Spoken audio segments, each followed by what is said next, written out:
దేవునికి మహిమ కలుగును గాక. హల్లెలూయా.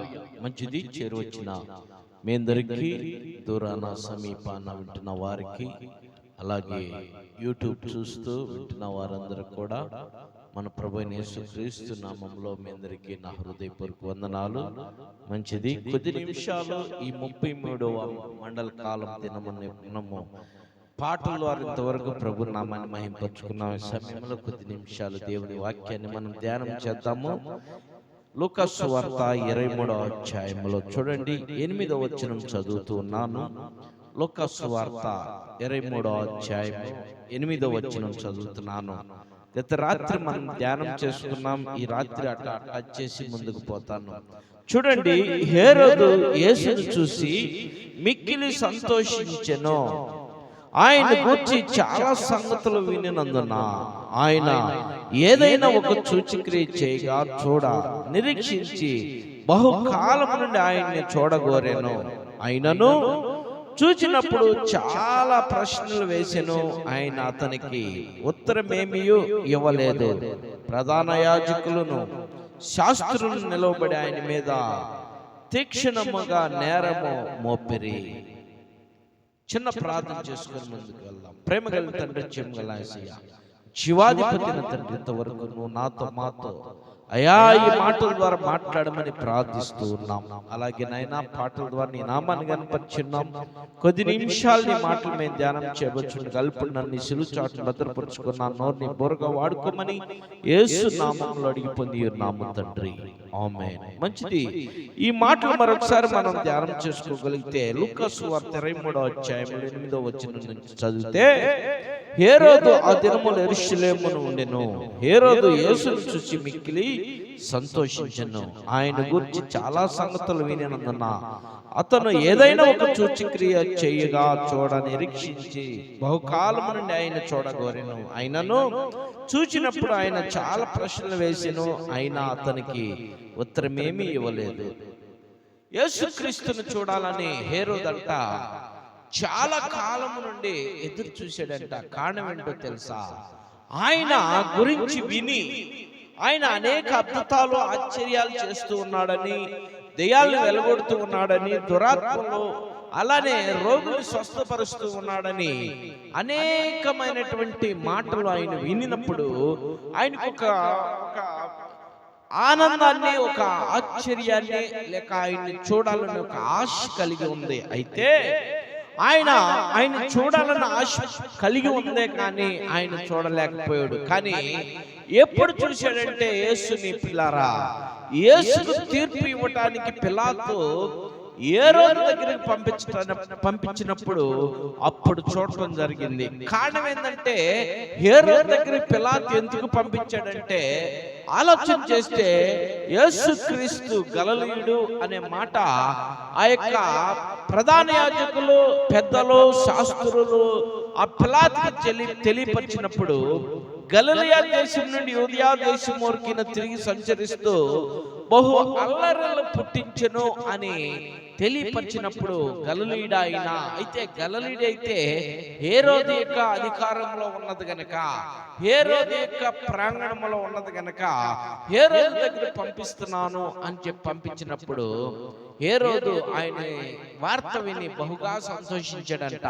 యేసును చూడబోతున్నాను అని బహుగా సంతోషించి, యేసు చేసిన కార్యాలు, సూచక్రియలు ఒకటన్నా చేయకపోవడా మన దగ్గర అన్న ఆలోచనతో ఆయన చూడాలని ఎంతో సంతోషిస్తే, యేసును తీసుకొచ్చినప్పుడు యేసును చూసి ఆయన అనేక ప్రశ్నలు వేసినప్పుడు యేసు ఆయనకి ఏ ఉత్తరం ఇవ్వకపోతే ఆయన ఏం చేశాడంటే ఏది ఉత్తరం ఇవ్వలేదు. అయితే ప్రధాన యాజకులు, శాస్త్రులు నిలబడి ఆయన మీద తక్షణముగా నేరము మోపిరి. హేరోదు తన సైనికులతో కలిసి ఆయనను తృణీకరించి అపహసించి ఆయనకి ప్రశస్త వస్త్రము తొడిగించి పిలాతు దగ్గర మరలా పంపెను.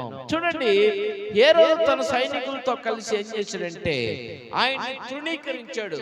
తృణీకరించడం అంటే, మేము ఏదేదో అనుకున్నాను కానీ ఈయన దగ్గర ఏది లేదు, వేస్ట్ ఇతను అని చెప్పేసి ఇంకా రకరకాల మాటలు తృణీకరించి అపహసించి ఆయన్ని అవమానపరిచి వెళ్ళిపోయాడు. వెళ్ళిపోయిన తర్వాత పిల్లారా చూడండి, పిలాతు దగ్గర మరలా పంపాను.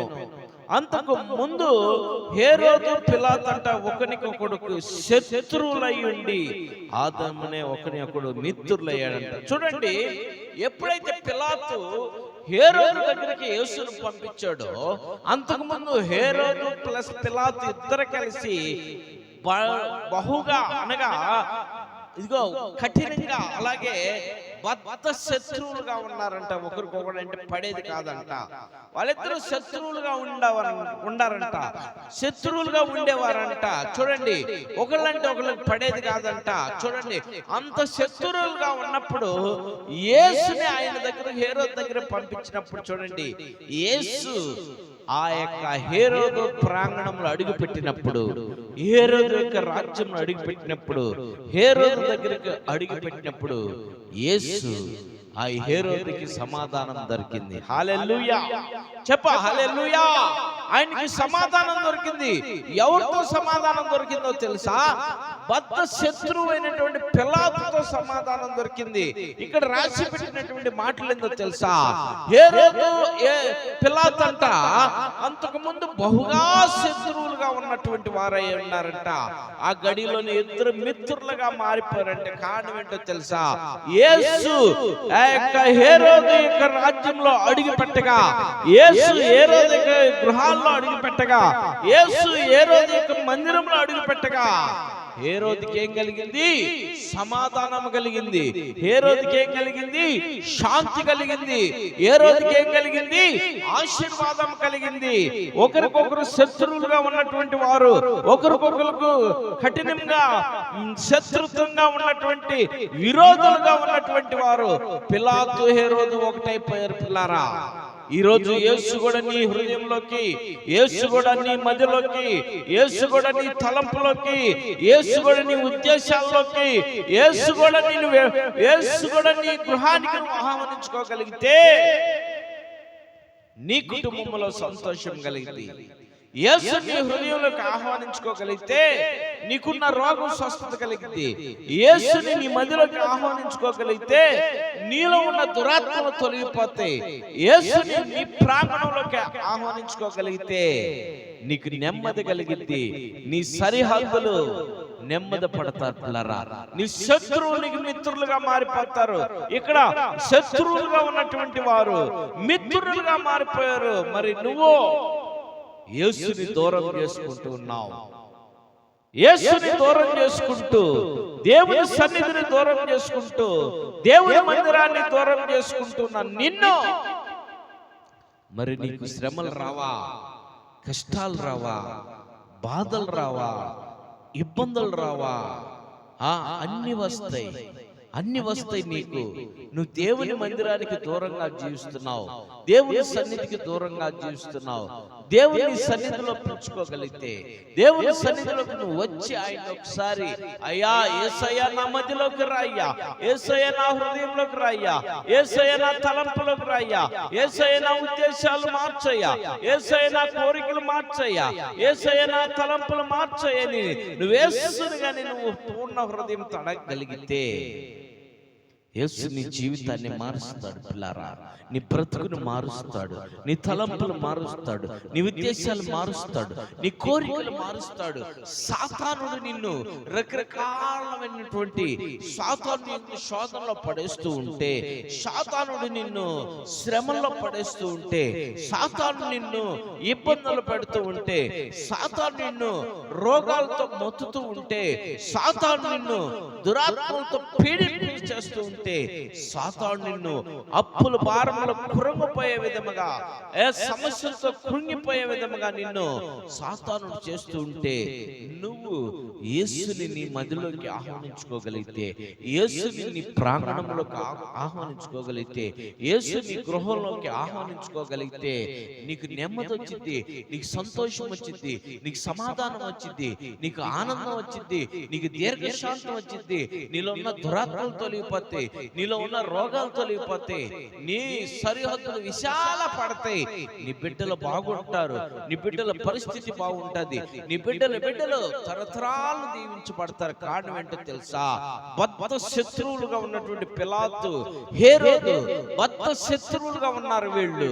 ఎప్పుడైతే పిలాతు హేరోదు యొక్క పరిపాలనలో ఉన్నటువంటి యేసు కనుక హేరోదు దగ్గరికి తీసుకెళ్ళండి, హేరోదు తీర్పు తీరుస్తాడని పంపించినప్పుడు ఆ తీర్పును శిరస్సు వంచి హేరోదు యేసును తీర్పు తీర్చాలని వస్తే యేసు దగ్గర ఏమి ప్రశ్నలు లేవు, యేసు దగ్గర ఏమి సమాధానాలు లేవు, యేసు దగ్గర ఏ ఘోరం కనపడలేదు, యేసు దగ్గర ఏ పాపం కనపడలేదు, యేసు దగ్గర ఏ నేరం కనపడలేదు. ఆయన యేసుని ఏం చేశాడు తెలుసా? తృణీకరించాడు. ఏమని తృణీకరించుంటాడంటే, అరే ఈ పిచ్చోళ్ళలాగా ఉన్నాడే, ఏమి తెలియనటువంటి లా ఉన్నాడు, ఇతను మన దగ్గర పంపించారేంది, ఈ అమాయకుడిని మన దగ్గర పంపించారేంది, యేసు అంటే నేను ఏదేదో ఎక్స్పెక్ట్ చేశాను, యేసు అంటే నేను ఏదేదో అనుకున్నాను, ఈ అమాయకుడిని మన దగ్గర పంపించాడేందని పిల్లరా తృణీకరించాడు, అపహాసించాడు. తృణీకరించడం, అపహాసించడం దేనికో తెలుసునా?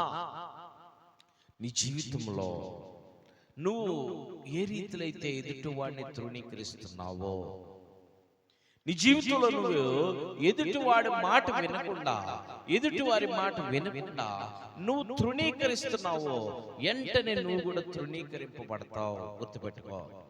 ఎదుటివాడిని ఆలోచనను తీసుకోకుండా నీ ఇష్టానుసారమైన ఆలోచనలో నువ్వు ఉంటూ ఎదుటి వారి మాటలు వినకుండా ఎదుటి వారిని తృణీకరించి అపహాసించావంటే నిన్ను నువ్వు తృణీకరించుకున్నట్టే, నిన్ను నువ్వు అపహాసించుకున్నట్టే. ఒక చిన్న ఎగ్జాంపుల్ నీకు చెప్పాలని ఆశపడుతున్నాను. నీ ఫ్రెండ్ నీ ఇంటికి భోజనానికి పిలిచి, నీ ఫ్రెండ్ చూస్తుండగా నీ ఫ్రెండ్కి భోజనం పెట్టకుండా నువ్వే అన్నం వేసుకొని తింటూ, నువ్వే భోజనం పెట్టుకొని తింటూ ఉన్నావంటే నీ ఫ్రెండ్ ఏమనుకుంటాడు తెలుసా? నీ ఫ్రెండ్ ఏమనుకునేదో తెలుసా? నన్ను భోజనానికి పిలిచి ఏంటి ఈ రీతిలో నన్ను తృణీకరించింది, ఏంటి ఈ రీతిలో నన్ను తృణీకరించాడు, నన్ను పిలిచి భోజనం పెట్టకుండా తను తింటున్నాడేంది, ఇది ఎక్కడ న్యాయం, నన్ను గెస్ట్ గా పిలిచాడు కదా, నాకు పెట్టకుండా తను తింటున్నాడేందని ఆలోచించి తక్షణమే అక్కడి నుంచి వెళ్ళిపోతాడు. నువ్వు తర్వాత ఎంత మొత్తుకున్నా కూడా, ఎన్ని సార్లు ఆయన పాదాల మీద పడ్డా కూడా, ఆమె పాదాల మీద పడ్డా కూడా నువ్వు తృణీకరింపబడతావే తప్ప ఉపయోగం ఉండదు. కానీ నా యేసయ్య ఎవరిని తృణీకరించలేదు. చూడు పిల్లారా, పాపములో పట్టబడినటువంటి స్త్రీని ఆ యొక్క ప్రజలందరూ కూడా రాళ్లతో కొట్టడానికి తరువుకుంటూ వచ్చారు. యేసు పాదాల మీద పడింది. యేసు పాదాల మీద పడినప్పుడు ఆ యేసును చూసి వారందరూ ఆగిపోయారు, కొట్టడం ఆపేశారు. వాళ్ళు అంటారు, యేసు అడిగాడు వాళ్ళని, ఏంటికు ఈమెని ఏమి చేసిందని తరుముకుంటూ వస్తున్నారు రాళ్లతో అని యేసు వాళ్ళని అడిగినప్పుడు యేసుతో ఏం చెప్పాడంటే, వాళ్ళు, ఓ బతుకుడా నీకు తెలియదులే, కామండో నువ్వు ఊరు కొత్తోడవే, నీకు తెలియదులే అక్కోబా ఊరు కొత్తోడవే అన్నారు. ఏంటయ్యా మాట అంటున్నావు, ఏంటి ఏం జరిగింది అసలుకి, ఎందుకు ఆమెను కొట్టడానికి మీరు ప్రయత్నం చేస్తున్నారు అంటే అప్పుడు చెబుతున్నారు, బోధకుడా నీకు తెలియదులే, నోరు మూసుకొని ఉన్నావు, మా మోషే ధర్మశాస్త్రంలో ఏముందో తెలుసా నీకు, తెలియదు పెట్టదో, నువ్వు ప్రశ్నలు వేస్తున్నావు, ఇదేమన్నా దేవాలయంలో మాట్లాడేదనుకున్నావా, ఏడబడితే ఆడ మాట్లాడేదనుకున్నావా, ప్రశ్నలు వేస్తావు, నువ్వు పక్కనుండవు. మా మోషే ధర్మశాస్త్రంలో ఏముందో తెలుసా, పాపంతో పట్టబడినటువంటి స్త్రీని, పాపంతో పట్టబడినటువంటి వారిని రాళ్లతో కొట్టి చంపమని ఉంది, నీకు తెలుసా అసలు ఆ విషయం అని అందరూ గర్తించారు. యేసు ప్రభుని గర్తించారు. యేసు ప్రభు మీద రకరకాల మాటలు నిందలు వేసి ఆయన అపహసించారు, తృణీకరించారు. పిల్లారా, యేసు ప్రభు ఏమన్నాడో తెలుసా వాళ్ళతో? సరే, అలానే మంచిది. మోషే ధర్మశాస్త్రంలో అలా ఉంటే, మోషే ధర్మశాస్త్రంలో అలా రాయబడి ఉంటే, అయితే మీరు ఒక పని చేయండి. మీలో పాపం లేనటువంటి వారు ఎవరో మొదట వచ్చి మొదట రాయండి అని చెప్పాడు. ఒకడు వచ్చాడు, రాయి తీసుకున్నాడు. నేను ఏ పాపం లేదు నాలో, ఏ పాపం లేదు నాలో అని రాయి తీసుకున్నాడు. రాయి తీసుకొని ఆ రాయితో కొట్టబోయేటప్పుడు యేసు నేల మీద వంగి ఏదో రాశాడు. అది చూశాడు, చదివాడు. అక్కడ ఏముందంటే, చిన్న ఎగ్జాంపుల్ చెప్తున్నాను. అక్కడ పేర్లైతే ఏమి రాశాడో చదివిన వాళ్ళు మాత్రమే తెలుసు, కానీ అక్కడ మెన్షన్ చేయలేదు కనుక నేను నా ఊహలో చెబుతున్నాను. పేతురు, నువ్వు రాయి అయిపోతున్నావా? ఇదిగో 3 సార్లు నన్ను ఎరగవని అబద్ధమాడావు కదా, నువ్వు పాపం చేసినట్టే కదా, నువ్వు రాయి తీసుకొని కొట్టబోతున్నావా ఇప్పుడు అనగానే పేతురు ఏం చేశాడు తెలుసా?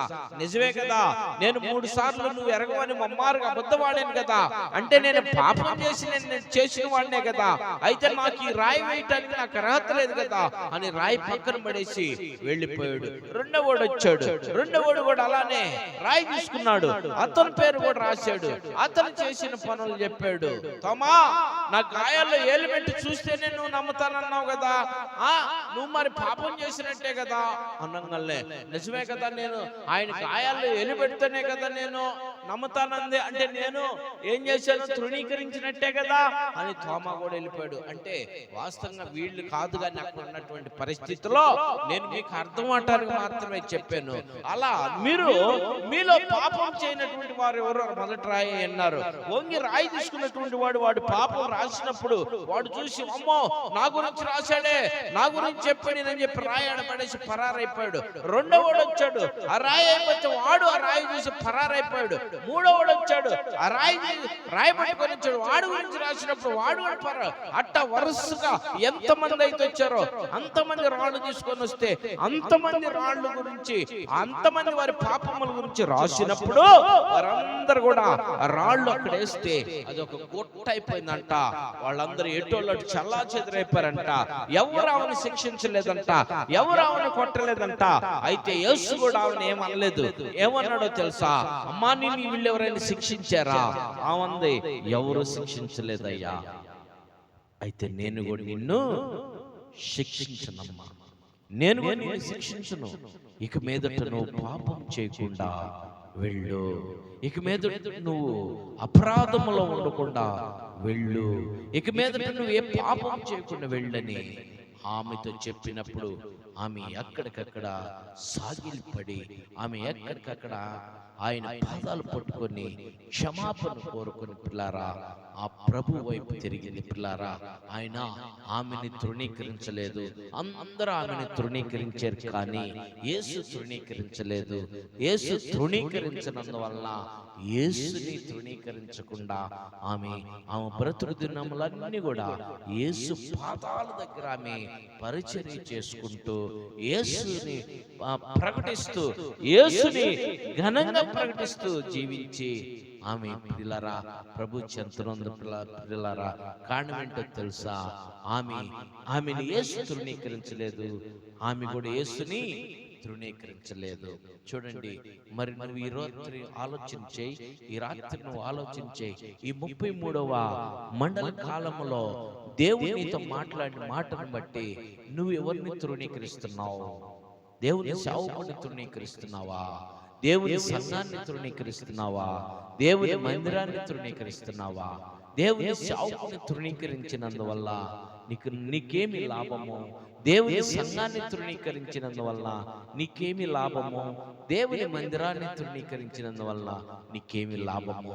చిన్న ఎగ్జాంపుల్స్ ఈ మూడింటికి నేను చెప్పి నేను ముగిస్తాను. పిల్లారా, దేవుని సేవకుడు నీ కొరకు కన్నీరు కార్చి, దేవుని సేవకుడు నీ కొరకు అవసరమైతే ఎక్కడికైనా, ఎంత కష్టమైనా, ఎన్ని హింసలున్నా, ఎన్ని ఇబ్బందులున్నా, ఎన్ని ముళ్ళబాటులైనా, ఎంత అపాయకరమైన స్థలమైనా నీ కోసం దేవుని సేవకుడు వస్తాడే తప్ప మరెవరు నీ కోసం రారు. గుర్తుపెట్టుకో, దేవుని సేవకుని నువ్వు ఆ రీతిలో నిన్ను ప్రేమగా చూసుకోవాలే గాని ప్రతి విషయంలో తృణీకరిస్తూ ఉంటే, ప్రతి విషయంలో దేవుని సేవకుడికి వ్యతిరేకంగా ఉంటే, ప్రతి విషయంలో దేవుని సేవకుని అవమానకరంగా చూస్తే, ప్రతి విషయంలో దేవుని సేవకుని అవమానకరమైన మాటలు అంటే నష్టము నీకు, నష్టము నీ కుటుంబానికి, నష్టము నీ పిల్లలకి, నష్టము నీ పిల్లలకి. పిల్లారా, దేవుని సేవకుడిని ముడితే నా కన్నుగుడ్డిని ముట్టినట్టని యేసయ్య చెప్పాడు. నువ్వు దేవుని సేవకుడిని తృణీకరిస్తున్నావా? ఈ రాత్రి ఆలోచించేయి. నిజంగా ఎంతమంది దేవుని సేవకులను తృణీకరిస్తున్నారు?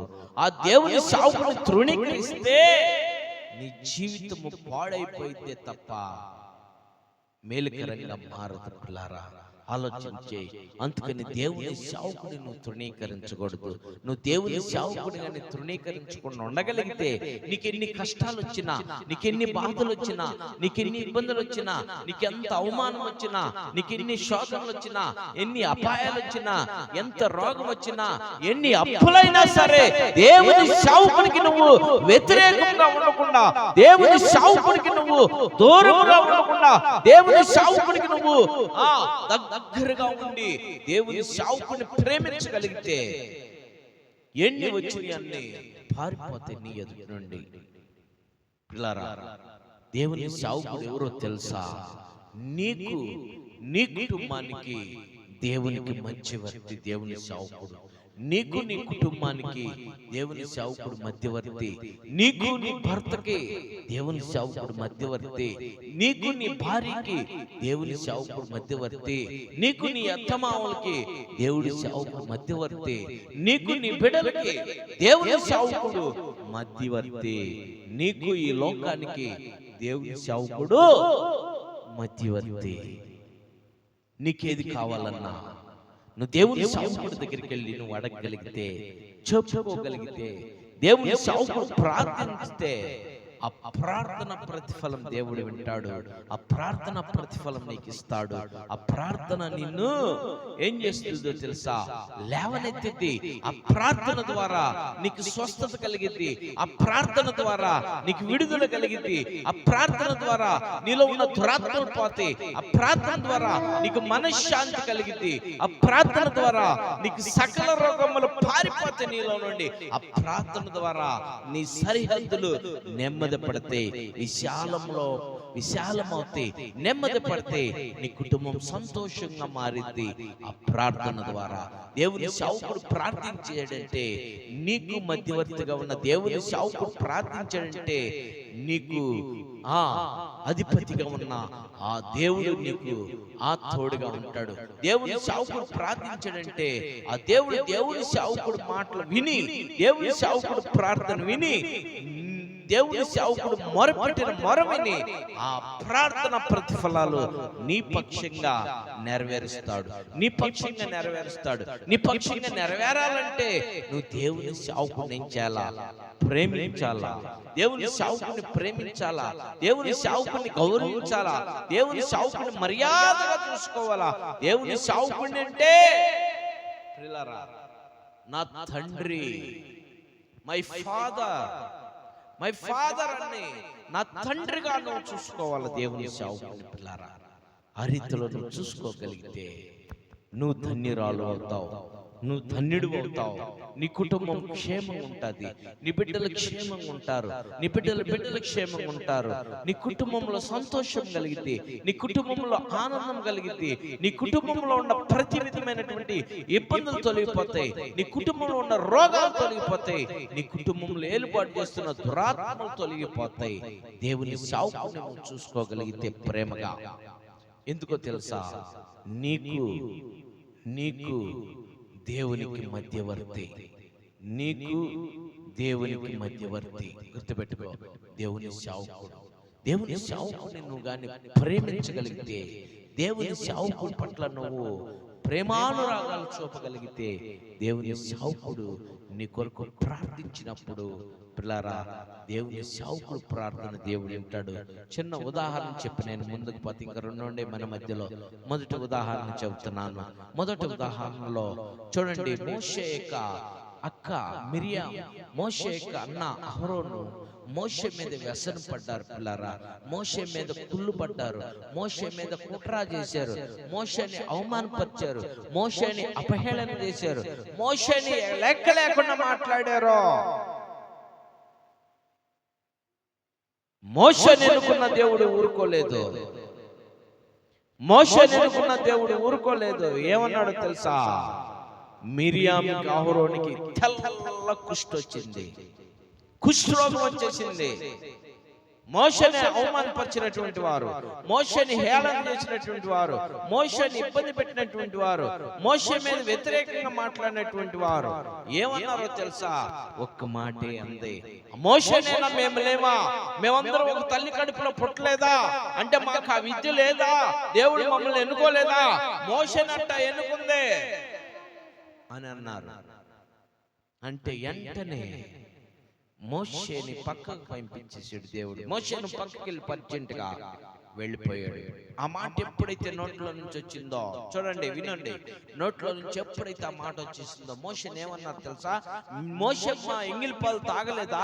మోషే మా తల్లి గర్భంలో పుట్టలేదా? మేము ముగ్గురు కడుపులో పుట్టలేదా? ఆ మోషే గొప్పడు, మేము కదా అని అన్నారు. పిల్లరా, మోషేని ఎన్నుకుంది ఎవరు? దేవుడు. నానియేనా మేము చేయలేమా ప్రార్థన? నానియేనా చెప్పేది మేము చెప్పలేమా? నానియేనా పాడేది మేము పాడలేమా? నానియేనా నాని ఎందుకు పిలవాలా? నానికి ఎందుకు చెప్పాలా? నాని ఎందుకు అడగాల? నాని అనట్ట మాకు ఇంకెవరు లేరా అని నువ్వు అనుకున్నావంటే నీకు దేవునికి మంచి వర్తన దేవుడు నన్ను పంపించాడు మీ దగ్గరికి, నన్ను నిలబెట్టుకున్నాడు మీ దగ్గరికి, మీ కొరకు నన్ను నిలబెట్టాడు. చిన్న ఎగ్జాంపుల్ ఇది. మోషే పక్కకు పో అన్నాడు, పక్కకు పోయాడు. వెంటనే ఏం చేశాడు తెలుసా? తెల్ల కుష్ఠరోగం వాళ్ళిద్దరికి, మిరియాముకి ప్లస్ అహరోనుకి వచ్చేసింది. కుష్ఠి రోగం వచ్చింది వాళ్ళకి. కుష్టి వ్యాధితో ఉన్నారు, బాధపడుతున్నారు, సిగ్గుపడుతున్నారు, ఇబ్బంది పడుతున్నారు, బయటికి రాలేని పరిస్థితులు అయిపోయారు. కుష్టి రోగం వస్తే పిల్లరా, కుష్టులు ఎన్నుండేవో తెలుసా? మనకు తెలిసిన కుష్టి రోగం గాయాలు, కుళ్ళిపోతాం, ఏళ్ళు, కాళ్ళు, చేతులు కుళ్ళిపోయే, మొహం కుళ్ళిపోయి, ఇదో కుష్టి రోగం అయితే భయంకరమైన కుష్టి రోగాలు ఉన్నాయి బైబిల్ గ్రంథంలో. కుళ్ళుబోతనం ఒక కుష్ఠరోగం, కుట్రతనం ఒక కుష్ఠరోగం, అనుమానం ఒక కుష్ఠరోగం, అపహేళన చేసేవాడికి ఒక కుష్ఠరోగం, అవమానపరిచేవాడికి ఒక కుష్ఠరోగం, అపనిందలేసేవాడికి ఒక కుష్ఠరోగం. ఎన్ని కుష్ఠులు అన్నమాట. మరి నీకు ఇలాంటి నీ హృదయంలో ఉన్నప్పుడు నీకు నెమ్మది ఎందుకుంటుంది? సంతోషం ఎందుకుంటుంది? ఆరోగ్యం ఎందుకుంటుంది? ఆనందం ఎందుకుంటుంది? ఆర్థికం నీ దగ్గర ఎందుకుంటుంది? కుష్టి చేతను పీడింపబడుతుంటే చూడండి, ఆ కుష్టి రోగం వాళ్ళకి వచ్చి పీడింపబడుతూ ఉంటే వెంటనే మోషేని కేకేశారు, నాయనా మోషే, నీ పట్ల మేము అవమానకరంగా మాట్లాడేమయ్యా. మోషే, నీ పట్ల మేము నేరారోపణ చేశాం. మోషే, నీ పట్ల మేము పాపం చేశామయ్యా అన్నారు. మోషే వెంటనే ప్రభుని పట్టుకున్నాడు, పాదాలు పట్టుకున్నాడు. అయ్యా మక్కయ్య మన్నయ్య, అయ్యా నా అన్నదమ్ముడయ్యా, నా అక్కజీలయ్యా, అయ్యా నా తోబుట్టులయ్యా, అయ్యా అయ్యా అయ్యా అని మోషే అడిగితే, సరే మోషే నువ్వు అడుగుతున్నావు కాబట్టి నేను ఇదిగో వాళ్ళకి ఇస్తాను ఆరోగ్యం. వారం గడువిస్తున్నా వాళ్ళకి. వారం తర్వాత నువ్వు వెళ్ళు, మరలా వాళ్ళు శుద్ధీకరణ అవుతారు. వారంలో బయటికి రావద్దని చెప్పు అని చెప్తాడు. వాళ్ళకి వెళ్ళి మోషే చెప్పినప్పుడు వారం దినాలు వాళ్ళు ఇన్సైడే ఉంటారు. వాళ్ళు తర్వాత శుద్ధీకరింపబడ్డారు. కారణం ఏంటో తెలుసా? నాని అయినా ప్రార్థన చేసేది మేము చేయమా? నాని దేవుడు ఎన్నుకున్నాడు కానీ నిన్ను ఎన్నుకోలేదు. ఒకళ్ళు నువ్వు భక్తురాలు అయినా సరే, ఒకళ్ళు నువ్వు బాగా పాడతావేమైనా సరే, ఒకళ్ళు బాగా మాట్లాడగలిగిన దానివైనా సరే, ఒకళ్ళు బాగా వాక్యం చెప్పగలిగిన దానివైనా సరే, ఒక బాగా వాక్యం చదవగలిగిన దానివైనా సరే, ఒక చదవగలిగిన వాడువైనా సరే, మాట్లాడగలిగిన వాడువైనా సరే, ఇక్కడ నీకు ఛాన్స్ లేదు. ఇక్కడ నానియే నీకు ఛాన్స్ లేదు. నువ్వెంత తెలివిగలవాడువైనా, ఎంత అధికారమైనా, ఎంత అందగాడువైనా, ఎంత ధన సమృద్ధి ఉన్నా కూడా నీకు ఛాన్స్ లేదు. కానీ నిన్ను ఎన్నుకోలేదు కదా దేవుడు. నాని ఎన్నుకుంటే నాని అయినా మాట్లాడేది, నాని అయినా చెప్పేది, నాని అయినా ప్రార్థన చేసేది. ఏమి మేము చేయలేమా? మాకు రాదా? మేము చేయగలం, మాకు వచ్చు, మేము పాడగలం, మేము ఆరాధన చేయగలం, మేమేమైనా చేయగలమని అసహించుకుంటే పిల్లరా అదేమంటారు? కుష్టే వెంటనే శ్రమ పడాల్సిందే తప్ప ఆనందం ఉండదు, ఆనందం ఉండదు, ఆరోగ్యం ఉండదు, కృంగిపోవటమే తప్ప. వీళ్ళు అలానే మోషే అయినా చేసేది మేము చేయమా అన్నారు. వాళ్ళ పరిస్థితి చాలా కుష్ఠరోగం వచ్చింది పిల్లల వాళ్ళకి. ప్రభు పాదాలు పట్టుకొని మరలా విడుదల ఉన్నప్పుడు ప్రార్థన చేసాడు, అయిపోయింది. పిల్లారా మొదటిది దేవుని సేవకుడిని ఏం చేయకూడదు? తృణీకరించకూడదు. దేవుని సేవకుడిని ఏం చేయకూడదు? అపహేళన చేయకూడదు. దేవుని సేవకుడిని ఏం చేయకూడదు? అవమానపరచకూడదు. దేవుని సేవకుడిని ఏం చేయకూడదు? నువ్వు ఇష్టానుసారమైన మాటలతో బాధించకూడదు. రెండో మాట, సంఘానికి వ్యతిరేకంగా సంఘాన్ని తృణీకరించకూడదు. సంఘములో ఉన్న వారిని తృణీకరించకూడదు. నువ్వు వస్తే రా, లేకపోతే రాబాకు. అంతేగాని దేవుని స్వరక్తమించుకుని సంపాదించుకున్నట్టు సంఘాన్ని నువ్వు పాడు చేయాలనుకుంటే ఎట్టా? దేవుని బిడ్డల్ని నువ్వు రానికుండా అడ్డుపడితే ఎట్టా? దేవుని బిడ్డల్ని మోసం చేయాలంటే ఎట్టా? దేవుని బిడ్డలకి వ్యతిరేకంగా కార్యకలాపాలు చేయాలంటే ఎట్టా? నువ్వు సంఘ బిడ్డల్ని నువ్వు దూరం చేయాలి, సంఘానికి దూరం చేయాలంటే ఎలా? నువ్వు వస్తే రాలేదు, రాకుండా దేవుని సంఘాన్ని, దేవుని సంఘ బిడ్డల్ని, దేవుని ప్రజల్ని నువ్వు ఆటంకం పరిస్తే, దేవుని సంఘాన్ని అవమానకరంగా చేస్తే, దేవుని సంఘాన్ని అపహేళనగా మాట్లాడితే, దేవుని సంఘంలో ఉన్న వారిని అవమానకరంగా మాట్లాడితే నిన్ను అవమానపరుస్తాడు, నీ కుటుంబాన్ని అవమానపరుస్తాడు దేవుడు. అర్థమైందా? నిన్ను అవమానపరుస్తాడు, నీ కుటుంబాన్ని అవమానపరుస్తాడు. దేవుని దేవుని సంఘానికి నువ్వు రానికుండా ఉండటానికి నువ్వెవరివే? ఆటంకాలు చెప్పడానికి నువ్వెవరివే? తప్పుదావలు పట్టించడానికి నువ్వెవరివే? నీకే అధికారం ఉంది? చెప్పు, నీకే అధికారం ఉంది?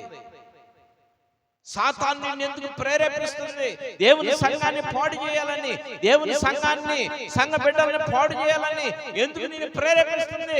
దేవుని మందిరానికి వస్తున్నారు కదా, దేవుని సంఘానికి వస్తున్నారు కదా, వాళ్ళు సంఘంలో ఒక పాత్ర పోషిస్తున్నారు కదా, ఆ పాత్రని పాడు చేస్తున్నావు నువ్వు.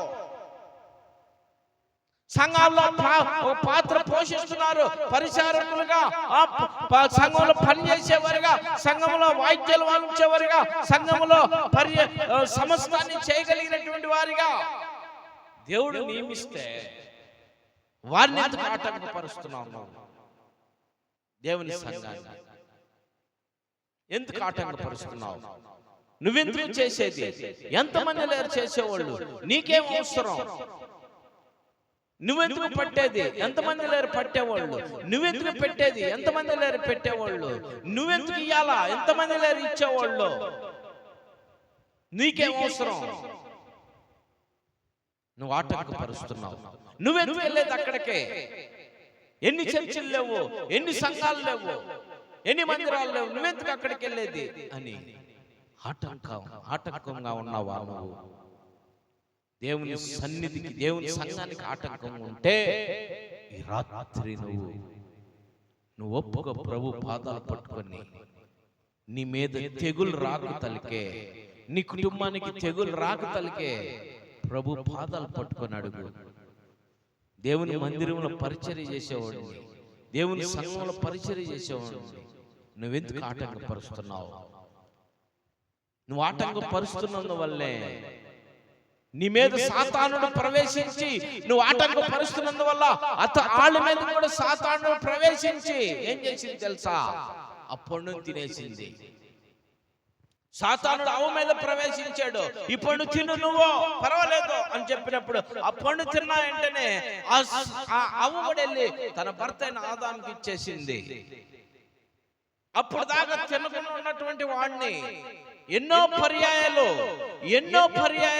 ఆదామునే మొదట అడిగినప్పుడు ఆదాము తినకుండా ఉన్నాడు. కానీ అవ్వని మోసం చేసి పెట్టిన తర్వాత అవ్వ మీదకి వెళ్ళిపోయినాక అవ్వ వెళ్ళి ఆదామును ముట్టుకున్నప్పుడు ఆదాము కూడా ఆ పండు తిన్నాడు. ముట్టుకుంటూ వెళ్ళేట్టు ముట్టుకుంటాం కాదండో, భార్య చెప్పినప్పుడు భర్త విన్నాడు. అర్థమైందా? పాడు చేసి సంఘాన్ని, పరిశుద్ధమైన సంఘం అది ఏదైనా వనం, ఆ వనంలో నుండి నువ్వు వాళ్ళిద్దరిని పాడు చేసినట్టుగా ఆ పరిశుద్ధ సంఘంలో నుండి పాడు చేసి వాళ్ళని పాపంగా చేసావు. నువ్వు రచ్చగొట్టి దేవుని సంఘానికి వచ్చేవాళ్ళని, దేవుని సంఘానికి నువ్వు ఆటంకంగా ఉంటే, ఏంటయ్యా ఈ మైకులో, ఏంటయ్యా ఈ సౌండ్, ఏంటయ్యా వీళ్ళకి ఆలపాలు లేదా ప్రార్థనలు అంటే, ఏంటయ్యా ఈ మైకులో, ఏంటి సౌండ్, ఏంటి పాటలో, ఏంటి ప్రార్థన, ఏంటి వాక్యం అని నీకు ఆటంకంగా, నువ్వు దేవుని సంఘానికి ఆటంకంగా ఉన్నావంటే నీకు ఆటంకంగా ఉంటుంది. గుర్తుపెట్టుకో, నిన్ను మొత్తుతాడు దేవుడు. గుర్తుపెట్టుకో, దేవుని సంఘానికి ఆటంకం ఇయ్యే పరిచర్య చేసే వాళ్ళు చేయనీయకుండా, వినపడేవాడిని వినపడనీయకుండా, పాటలు పాడేవాడిని ముందు రానియకుండా, వాక్యం చదివేవాడిని ముందు రానియకుండా, వాయిద్యాలు వచ్చేవాడిని ముందు రానియకుండా, సౌండ్ సిస్టమ్ పెట్టేవాడిని ముందు రానియకుండా ఆటంకం. నువ్వు ఆటంకం, అదొక పని, ఇదొక పని, ఏదో ఒక పని చెప్పి ఆటంకపరుస్తున్నావు. సమయాన్ని దొంగిలించేదని చేస్తున్నావు. నీకు శ్రమ తప్ప ఇంకేమీ లేదు. గుర్తుపెట్టుకో, దేవుని సంఘాన్ని నువ్వు అవమానకరంగా, అపహేళనకరంగా, దేవుని సంఘానికి ఆటంకకరంగా ఉన్నావంటే నీ కుటుంబానికి నీకు తెగులు తప్ప మరేది ఉండదు. గుర్తుపెట్టుకో. మూడోది, మందిరానికి వచ్చేటప్పుడు నీ ప్రవర్తన సరి చేసుకొని రావాలా. నీ ప్రవర్తన ఎలా ఉంది? నువ్వు మందిరంకి వచ్చినప్పుడు నీ ప్రవర్తన ఎలా ఉంది? నీ మందిరంలో, దేవుని మందిరానికి నువ్వు వస్తూ ఉండగా నీ ప్రవర్తన సరి చేసుకొని దేవుని మందిరంలోకి రావాలా. నువ్వు దేవుని మందిరానికి వచ్చేటప్పుడు నీ ప్రవర్తన సరిగా ఉండాలా. నీ ప్రవర్తన సరిగా ఉండకుండా నీ ఇష్టానుసారంగా నువ్వు వచ్చి దేవుని మందిరంలో గలిబిలి చేస్తూ ఉంటే, దేవుని వాక్యం వినకుండా, దేవుని పాటలు పాడనీయకుండా గలిబిలికరంగా ఉంటే నీ ఇష్టం. జాగ్రత్త, ఏరి పడేస్తాడు నిన్ను. గుర్తుపెట్టుకో, పొలంలో కలుపు పీకినట్టు పీకేస్తాడు నిన్ను. గుర్తుపెట్టుకో. నీ ప్రవర్తన ఎలా ఉండాలా? సరి చేసుకోవాలా. దావీదు అంతటోడే దేవుని మందిరానికి వెళ్దాం పద అంటే తన ప్రవర్తన సరి చేసుకొని పరిశుద్ధుడిగా, పవిత్రుడిగా వెళ్ళి దేవుని మందిరంలో ఆయన ఆరాధిస్తూ మొదలు పెట్టాడంట. నువ్వెలా ఉంటున్నావు? నీ జీవితం పరిశుద్ధంగా ఉంటున్నావా? పవిత్రుడిగా ఉంటున్నావా? పవిత్రాలుగా ఉంటున్నావా? అబద్ధాలాడుతూ మోసకరమైనటువంటి మాటలు మాట్లాడి, నోటి పట్టనన్ని బూతులు తిట్టి, దుష్ట ప్రచారణ చేస్తే, దుష్ట తలంపులు తలంచి ఎదుటి వాడిని దుష్ట మాటలతో రెచ్చగొట్టి నీ ఇష్టానుసారమైన బ్రతుకుతున్న దేవుని మందిరానికి వచ్చి దేవుని మందిరంలో కూడా నువ్వు పాడు చేయాలని ఉంటే, పిల్లారా, ఏదైనా వనం, పరిశుద్ధమైనటువంటి ఏదైనా వనాన్ని అపవిత్రం చేసింది ఎవరు చేశారు? సాతానుడి కోసం అగ్నిగుండాన్ని సిద్ధపరిచాడు దేవుడు. సాతానుని అగ్నిలో కాలుస్తున్నాడు దేవుడు. సాతానుని అగ్నిని కాల్చిపోతున్నాడు. ఒక విషయం చెప్పేదా, నీకు గ్యారెంటీ లేదు అగ్నిగుణంలోకి వెళ్ళటానికి. సాతానుడికి మట్టికి గ్యారెంటీయే. నువ్వు అగ్నిగుణంలోకి వెళ్ళటానికి నీకు గ్యారెంటీ లేదు. ఎందుకో తెలుసా? ఈ క్షణమైన ప్రభువా నేను పాపిని అని నువ్వు ఒప్పుకోగలిగితే నీకు పరలోకం గ్యారెంటీ. గుర్తుపెట్టుకో, నరకం నీకు గ్యారెంటీ లేదు.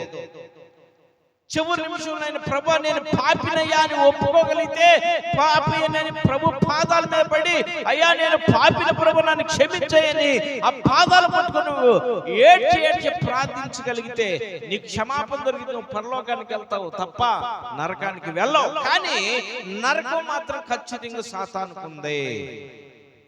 దానికోసమే నరకం. ఎందుకో తెలుసా?